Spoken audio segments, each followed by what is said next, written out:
I stand at the entrance of Belmont's, my fingers tightening around my leather clutch. Through the amber glow of vintage chandeliers, I can see them laughing, wine glasses held high in some private celebration. My family. The maitre d' smiles at me with practiced warmth. Your name, miss? Before I can answer, my mother's voice cuts across the dining room. Oh, there she is, finally. Heads turn. I feel the weight of strangers' curious glances as I step forward, the quiet click of my heels against marble marking each step. My black dress is simple, but well-tailored, the kind that whispers success rather than screams it. They've positioned themselves at the restaurant's finest table, the one with the view of the downtown skyline I once dreamed of being part of. Mother, cousin Lucas, his wife Brittany. The light catches the ruby pendant at my mother's throat, a gift from my father before cancer took him during my sophomore year of college. I approach the table and stop, noticing immediately what they've chosen not to see. There is no chair for me.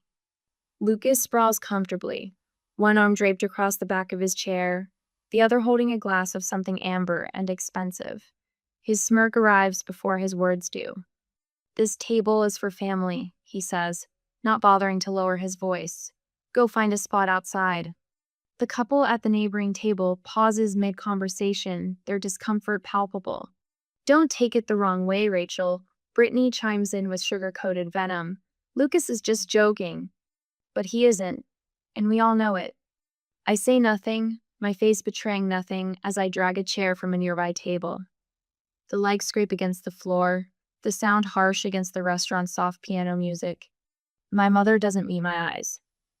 Helen Harrington, once the backbone of our family, now just another vertebra bent to accommodate Lucas's posturing. She fiddles with her napkin, smoothing imaginary wrinkles. You're late, she says finally, as if my arrival 15 minutes early somehow disrupted their decades-long narrative. I settle into my mismatched chair. Traffic. I lie. The truth that I sat in my car for 20 minutes debating whether to come at Oliver's, no strategic advantage. As I watch them clink glasses, a memory surfaces sharp and uninvited. 4 years earlier. My childhood bedroom stripped to bare walls. Cardboard boxes containing everything I owned stacked by the door. This business idea of yours is just another phase, my father had said, leaning against the doorframe. Not angry. Worse. Dismissive. You'll be back when reality sets in.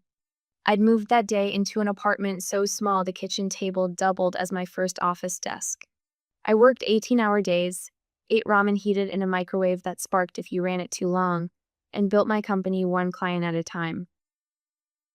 That first Christmas, I'd called home. The sounds of laughter and clinking glasses had filled the background as my mother explained they were just having a small gathering. One I wasn't invited to. When Meridian Corp signed my first six-figure contract, the validation that changed everything I'd wanted to call them. Instead, I'd opened a bottle of champagne with my 2 employees and toasted to those who believe in themselves when no one else will. Rachel? Earth to Rachel. Lucas snaps his fingers in front of my face. I blink, straightening in my chair. Yes? We've been talking about St. Bart's, Brittany says, twisting her diamond tennis bracelet. Lucas and I went in January. The Rothschilds were actually staying at our resort. I take a sip of water. 3 days ago, my mother's desperate phone call had broken our usual pattern of polite monthly check-ins. It's been so long, sweetie. Everyone misses you. Her voice had carried that particular tone, the one that speaks more in its silence than its words. But loneliness is a powerful motivator, and some buried part of me still longed for a place at the family table.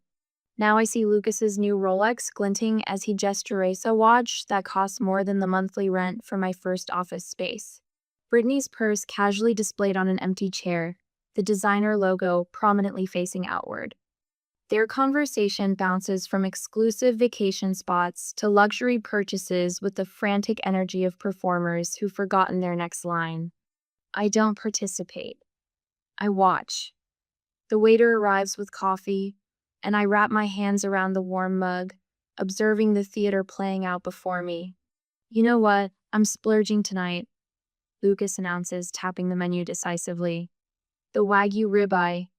And let's do the 2015 Bordeaux, he tells the waiter without looking up the price. Life's too short for cheap food.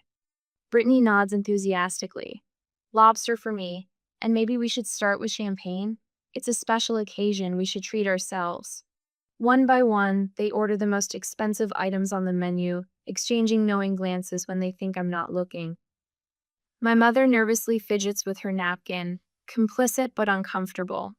I hide my small smile behind my coffee cup as understanding dawns. Now I know exactly why I'm here. So then I told the Andersons that waterfront properties in this market are practically giving themselves away, Lucas says, swirling his wine with practiced nonchalance. They signed the paperwork that afternoon. 2 hours. 2 hours of carefully choreographed conversation that flows around me like water around a stone. Every time I open my mouth to speak, Lucas's voice rises half an octave, drowning out my words before they can take root. Nobody cares about work talk at dinner. He interrupts when I begin describing our company's expansion into the European market. His hand dismissively waves in the air between us. We're here to catch up on family stuff. Family stuff. As if I'm not family. As if my life's work is somehow less significant than his fabricated real estate victories. I take a measured sip of water, mentally documenting each slight. The waiter has refilled my glass 4 times. I've barely touched my food. Watching, listening, learning. You look good for someone who works all the time, Brittany offers, her eyes scanning my face for signs of fatigue she can comment on. Do you ever actually leave that office of yours? Before I can answer, she launches into a story about her spa weekend, the words rejuvenation and self-care falling from her lips with practiced ease. My mother reaches across the table, her fingers briefly brushing my wrist. Let's all just enjoy being together, she says, her smile strained at the edges. It's been too long. Whose fault is that? I almost ask, but don't. Instead, I nod and cut a small piece of my untouched salmon. Oh, Lucas, tell Rachel about that new place we tried last month, my mother says suddenly. The Italian one with the chandeliers made from Venetian glass. I set my fork down carefully. Last month? An awkward silence descends, brief but heavy. We try to do this monthly, Brittany explains, examining her manicure. Family dinner. It's tradition. A tradition I'm just now hearing about. I say, the realization settling like ice in my stomach. Lucas clears his throat. Well, you're always so busy, running your little company and all. The diminutive stings exactly as intended. I straighten imperceptibly in my chair. Not too busy for family if invited. My mother's eyes dart nervously between us. More wine, anyone? Lucas seizes the opportunity to shift topics. Speaking of business, he leans forward, his Rolex catching the light. The market's been brutal lately. 3 deals fell through last week. He looks pointedly at me. Not everyone can be swimming in success. I recognize the play immediately. The suggestion of struggle, the implication of need. That Mercedes you were looking at might need to wait, Brittany says, placing a comforting hand on his arm. Such a difficult time to be making big purchases. She turns to me.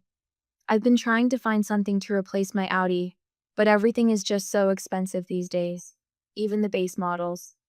My mother nods sympathetically before adding, Rachel has been so blessed financially with her business taking off like it has.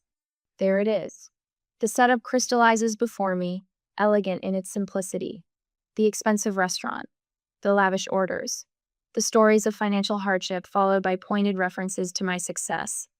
They didn't invite me to dinner. They invited my wallet. The waiter approaches with practiced timing, a leather-bound check folder nestled in his hands. Lucas catches his eye and nods slightly. The folder lands directly in front of me with a soft thud. I don't immediately reach for it. The silence stretches, heavy with expectation. Liang bai. Lucas finally says, leaning back with a triumphant smile. Thanks for dinner, Rachel. You don't mind, right? We figured since you're doing so well. All eyes turn to me. My mother's fingers nervously twist her napkin. Brittany's smile is brittle at the edges. Lucas radiates entitled confidence. My phone buzzes in my purse. I retrieve it, glancing at the screen. Meeting confirmed for 9 p.m. We've locked in the Singapore contract. Celebrating at the office whenever you can make it, Diane. A picture forms in my mind. My business partner, Diane, who stayed until 3 a.m. helping me finish our first major proposal. Miguel from development, who brought me soup when I worked through a fever to meet a deadline. Sarah from legal, who believed in our vision enough to leave her corner office at a prestigious firm. People who saw my potential, celebrated my victories, supported me through setbacks. My chosen family. The contrast is stark and clarifying. Blood ties do not automatically confer loyalty, respect, or love. Those qualities must be earned, cultivated through consistent action and mutual regard.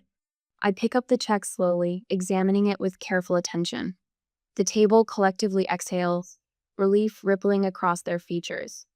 My mother's shoulders relax. Lucas's smirk deepens. Brittany adjusts her designer purse, already moving on to her next thought. I set the bill down directly in front of Lucas. My voice, when it comes, is quiet but firm. I'm not your personal ATM. The silence that follows is absolute. Lucas's face flushes red. Brittany's mouth opens slightly, no words emerging. My mother is the first to recover. Rachel, honey, she says, her voice taking on the placating tone she used when I was a child having a difficult moment. You can help them out a little, can't you? We're family. Family. The word hangs between us, its meaning twisted beyond recognition. In their definition, family means I give and they take. My success becomes communal property, while my struggles remain solitary burdens. I meet my mother's eyes directly. Yes, we are family, which is why I deserve the same respect you'd give to anyone else at this table. The trembling begins in Lucas's hands first, a slight vibration that travels up his arms as the reality of my refusal sets in. $2,000 of carefully cultivated entitlement crashing against the seawall of my quiet dignity. I stand, gathering my purse. Not in anger or haste, but with the deliberate movements of a woman reclaiming her worth one boundary at a time. Have you ever had to stand your ground against family members who tried to take advantage of your success? What words did you use to set boundaries? The bill sits between us, leather-bound and imposing. $2,200 for a single dinner. Lucas stares at me, his face gradually shifting from smugness to disbelief as I make no move toward my purse. The flush begins at his collar and climbs upward, cheeks an angry crimson. You can't be serious. His voice rises, drawing glances from neighboring tables. You make more than all of us combined. I take another sip of my coffee, savoring its bitter warmth. That's irrelevant to who ordered what. Brittany leans forward, the sweetness in her voice curdling. We wouldn't have ordered all this if we knew you'd be so petty about it. Her designer bracelet catches the light as she gestures toward the untouched dessert plates, the half-empty wine bottles. My mother touches my arm, her fingers trembling slightly. Maybe we can split it somehow. You take half, and we'll manage the rest? The restaurant manager approaches, his practiced smile tightening at the corners. Is everything all right here? I couldn't help but notice some concern. His gaze flicks between our tense faces and the untouched bill, professional concern barely masking discomfort. Beneath my calm exterior, emotions crash against each other like storm waves. Anger, disappointment, a strange, unexpected grief for what this family could have been. We've been planning this dinner for weeks, Lucas finally admits, his voice dropping to a harsh whisper. You never return Mom's call. You're too busy for family gatherings. What were we supposed to do? Ask. I say simply, not manipulate. Brittany's perfect mask slips further. You never come to family things anyway, unless there's something in it for you. The accusation hangs in the air between us, heavy with irony she doesn't recognize. When have I ever been genuinely invited? I counter quietly. The last 3 Christmases. Dad's memorial service anniversary. Your housewarming. I was there alone, while everyone else brought partners and barely acknowledged. Mother dabs at her eyes with her napkin. We just thought you wouldn't mind helping out the family, she whispers, tears welling. Things have been difficult. I didn't know how else to ask you. Difficult how? I press, already suspecting the answer. Lucas and Brittany exchange glances. I lost my job 3 months ago. Lucas stares at his plate, the admission clearly costing him. The real estate market tanked and our firm downsized. He's been looking everywhere, Brittany adds quickly. But we have appearances to maintain. You understand that. I think about the Rolex on his wrist. The European vacation photos Brittany posted last month. The designer purse preening on its own chair. Our credit cards are maxed out, Brittany confesses, her voice barely audible. All of them. The picture clarifies, maintaining the illusion of success while drowning in debt. And I'm the designated life raft.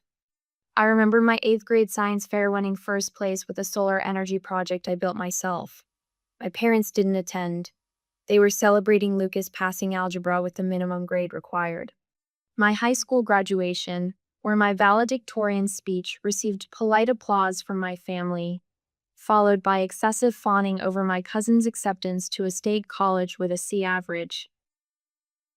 Working 2 jobs to put myself through college while they posted family vacation photos from Cancun. Sorry you couldn't join us, Rachel, but we know how dedicated you are to your studies. The Christmas after I started my business, when Lucas loudly proclaimed to the extended family, Rachel's playing entrepreneur now. Let's see how long until she comes back to the real world. Holiday gatherings where I arrived alone because work consumed my life, while they brought significant others who were welcomed immediately. Family dinners where my growing business successes were deliberately ignored, changed to other topics with practiced smoothness. Remember Thanksgiving 2 years ago? I asked quietly. Lucas looks confused by this apparent non sequitur. I had just landed the Westfield account. It doubled my company's revenue overnight. When I mentioned it, you said, and I quote, "Nobody wants to hear about your little company at dinner, Rachel." That was just a joke, he mutters, but his eyes slide away from mine. And Mom's 4th of July barbecue last summer? When I mentioned we'd expanded to a new office downtown, you told everyone I was trying to sound important and changed the subject to Brittany's new car. Mother shifts uncomfortably, never having defended me against these slights. And now my little company makes me worth asking for money. I tap the bill with one finger. Interesting timing. The manager returns, his professional demeanor intact, but purpose clear. I apologize for the interruption, but we have other guests waiting. We'll need to resolve the bill soon. His polite words carry firm urgency. Lucas's frustration boils over. Fine. You've made your point. Just pay half. Brittany frantically taps at her phone, evidently messaging friends for emergency loans. From her increasingly panicked expression, the responses aren't favorable. Nobody's answering, she hisses at Lucas. Lucas pulls out his wallet, flipping through it with growing desperation. A membership card, a driver's license, a single $20 bill. Mother opens her purse, hands trembling, as she searches for a credit card they all know is already maxed out. The manager shifts his weight from one foot to another.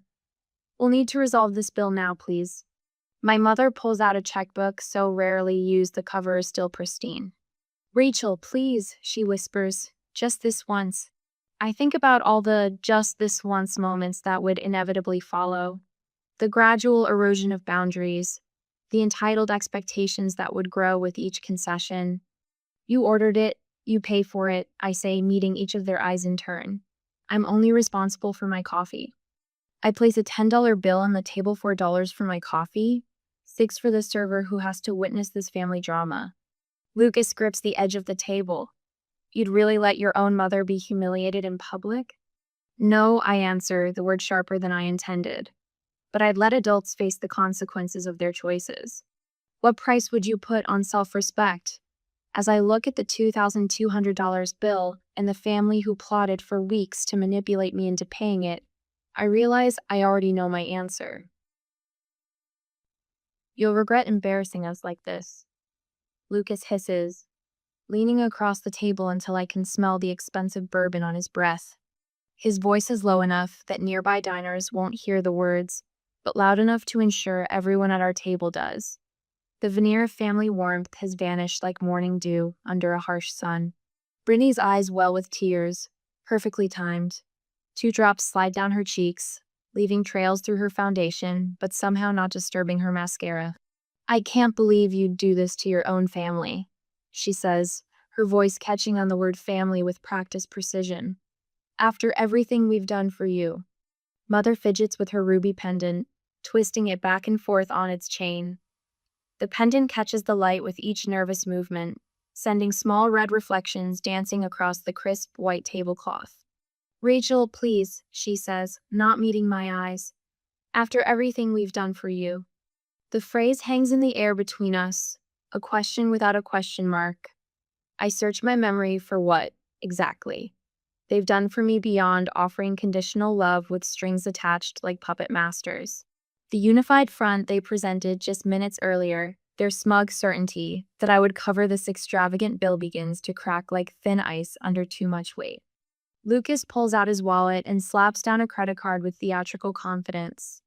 The manager runs it through the machine, then returns with a tight smile. "I'm sorry, sir, this card has been declined." Lucas's face flushes. He produces another card, then another. Each time, the manager returns with the same apologetic expression. Brittany digs through her designer purse, her fingers trembling slightly as she hands over her own card. "I'm sorry, ma'am. I watched this performance unfold, my coffee now cold between my palms. The weight of their expectations, this trap they've laid, sits heavily across my shoulders. But as they scramble to solve a problem entirely of their own making, something shifts inside me. I place a $5 bill on the table beside my untouched coffee cup. "For my coffee," I say, adding another 20. "And a tip for our server." 3 pairs of eyes swing toward me, each revealing a different flavor of desperation. Lucas opens his mouth, but I meet his gaze with such steady calm that his words die before reaching his lips. "I'm just letting everyone take responsibility for their own choices," I say, looking at each family member in turn, my voice neither angry nor satisfied, simply resolved. "We all make decisions. We all live with the consequences." I gather my purse and stand. My shoulders, which have been tight with tension since I first walked into Belmont's, suddenly relax. I feel taller, straighter, as if I've put down a burden I've been carrying for years. The manager clears his throat. "Perhaps there's someone else you could call for assistance with the bill." Lucas's nostrils flare as he pulls out his phone. He steps away from the table, his back rigid as he makes a call that clearly pains him more than any physical injury could. Brittany's fingers fly to her wrist, unclasping her tennis bracelet with frantic movements. She begins removing earrings next, piling the jewelry in front of her as if preparing for a pawnshop visit. "Rachel." My mother rises, following me as I step away from the table. Her voice drops to a whisper. "Please reconsider. Just this once. We can work something out later." I turn to face her. For the first time tonight, her expression contains genuine emotion rather than social performance. Fear lurks in the lines around her eyes, not just fear of the bill, but fear of losing me. "This isn't about money," I say gently but firmly. "It's about respect. I won't be used, not even by family, especially not by family." She flinches as if I've slapped her, but the words needed to be said. I catch my reflection in the restaurant's ornate mirror as I turn. The woman looking back at me stands straight, her eyes clear and certain. For the first time all evening, perhaps for the first time in years, I recognize myself completely. Tomorrow, I'll sit with my team people who value my ideas, who collaborate rather than manipulate. People who've earned my trust through consistent respect rather than assumed it through genetic connection. As I reach the door, my mother's hand catches my elbow. "Please don't leave like this," she says, her voice smaller than I've ever heard it. Her eyes, so like mine in color but not in conviction, search my face for mercy. I cover her hand with mine, feeling the paper-thin skin that speaks of her advancing years. "This pattern needs to end," I tell her, my voice softening. "I'm willing to talk just you and me when you're ready. But there need to be new rules. Respect, honesty, and no financial exploitation." She swallows hard, nodding slightly. Call me when you're ready, I add, squeezing her hand once before letting go. I push through the heavy glass door of Belmont's and step into the cool night air. Behind me, the family drama continues to unfold, but ahead of me stretches an evening suddenly free of obligation. A future reclaimed, one boundary at a time. The door remains open behind me both literally and figuratively, but only those willing to meet me on equal ground will find welcome on the other side. My heels click against the asphalt as I stride toward my car. The night air feels clean after the suffocating atmosphere inside.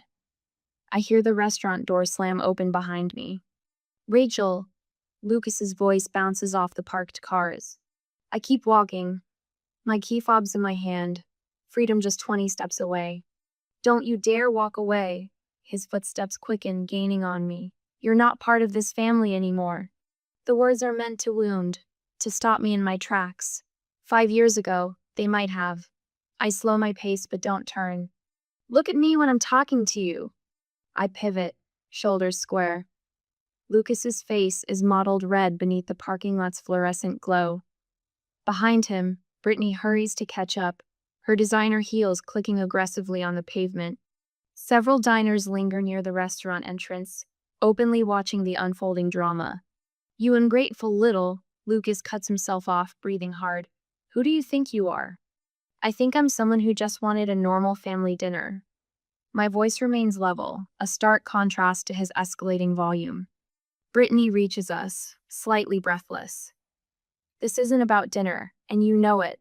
Mother appears in the restaurant doorway, hesitating. I see the indecision in her posture caught between her niece and nephew and her only daughter. Lucas runs his hand through his hair, a gesture so reminiscent of my father that it momentarily disarms me. Then his expression shifts, calculated concern replacing raw anger. Mom has medical bills she can't pay, he says, voice dropping to an urgent whisper. We wouldn't have asked, but it's serious.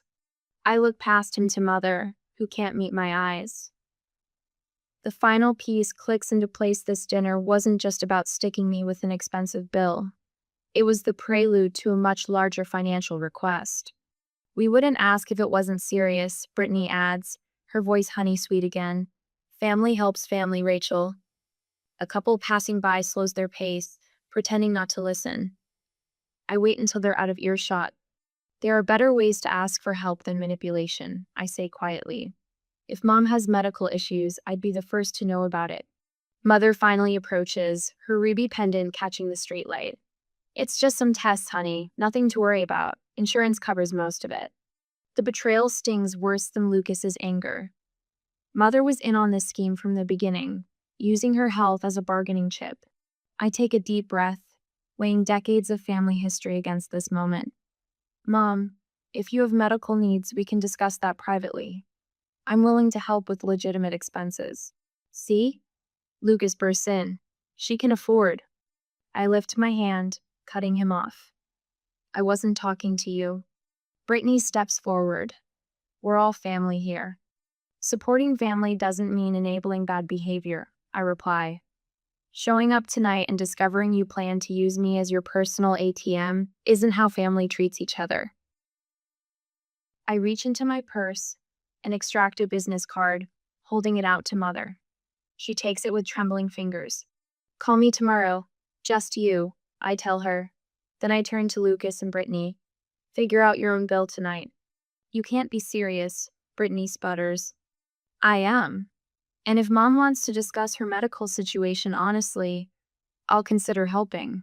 But I won't be manipulated again. I turn to leave, the weight of their stares heavy on my back. You think you're better than us now? Lucas shouts, his voice echoing across the parking lot. I pause, considering his question. Am I? With my successful business and financial independence, it would be easy to think so. But that's not it at all. I glance over my shoulder. No, just different, and that's okay. The simple truth lands like a stone dropping into still water. Lucas's mouth opens and closes without sound. Beside him, Brittany sinks onto a nearby bench, her facade completely shattered. All the energy she'd put into maintaining appearances drains away in an instant. Mother stands frozen between us, her gaze darting from me to Lucas and Brittany. I see the silent calculation in her eyes follow her daughter, or stay with her niece and nephew. The tableau we create is illuminated by headlights as a car pulls into the lot, briefly spotlighting our family drama for all to see. Rachel, please, Mother whispers, but doesn't move toward me. I nod once, accepting her choice without comment. My number's on the card. As I walk to my car, I don't look back. The sharp night air fills my lungs with each breath, and I realize I'm not sad, I'm relieved. For the first time in years, I've spoken my truth without apology. My hand doesn't shake when I unlock my car door. The woman reflected in my window looks steady, unbroken, different, not better, and finally at peace with that distinction. Inside the safety of my car, I allow myself one deep, shuddering breath before turning the key in the ignition. As I drive away from Belmont's, I leave behind more than an unpaid dinner bill. I leave behind the weight of expectations I never agreed to carry. Tomorrow, Mother may call, or she may not. Either way, I'll sleep soundly tonight. I stand at the wall of windows in my office, watching the city awaken beneath me. 3 months since Belmont's. 3 months of reclaiming what family means. The morning light catches on the framed photo on my desk, me at 22. Exhausted but determined, sitting at that kitchen table that doubled as my first desk.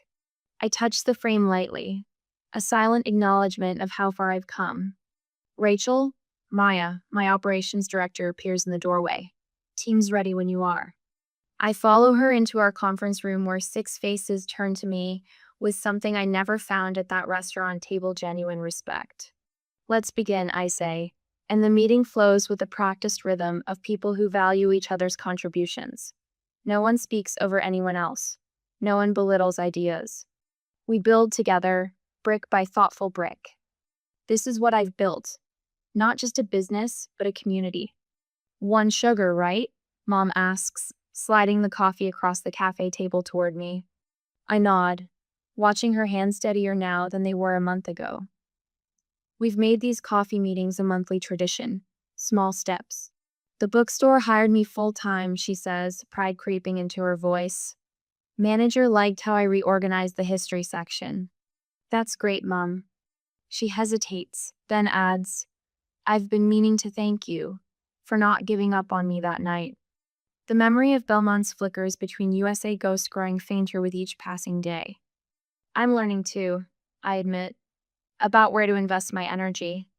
Last week, Mom joined us for my birthday dinner, not at some ostentatious restaurant, but in Eliza's backyard.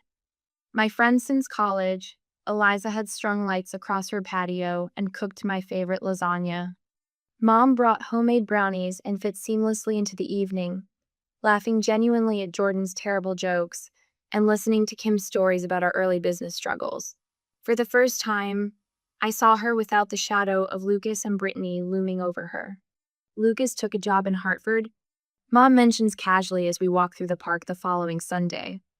Something in sales, smaller salary, but he seems, I don't know, lighter? I nod, not surprised. We've kept our distance, but through Mom, I've heard snippets. Brittany's Instagram no longer features designer labels and exotic locations, but home-cooked meals and local hiking trails. Their fall was hard but necessary. He asked about you, Mom adds tentatively. When he's ready for an honest conversation, he knows how to reach me. I've made peace with the timeline being out of my control. Some relationships heal, others remain broken. Both outcomes are acceptable. That evening, the aroma of garlic and rosemary fills my kitchen as friends move around the space with comfortable familiarity. Mom arranges her homemade rolls in a basket, contributing rather than expecting. Wine's open, calls Eliza, pouring generously. We gather around my table, not the expensive mahogany Lucas would choose, but a warm cherry wood that bears the gentle scars of dinners past. Each mark tells a story of laughter, of tears shed in safe company, of midnight brainstorming sessions. As conversations overlap and weave together, I realize what I've created here. Not the pale imitation of connection that lived in those strained restaurant meals, but something authentic. These people see Menet as a resource to exploit, but as a whole person, flaws and strengths alike. Later, Mom and I walk along the shoreline near my apartment, the sunset painting the water gold. When she stumbles on a rocky patch, I offer my arm without hesitation. "I'm glad we found our way back to each other," she says softly. I help her navigate the uneven ground, supporting without carrying. "Family isn't who you're born to," I tell her. "It's who you choose to become together."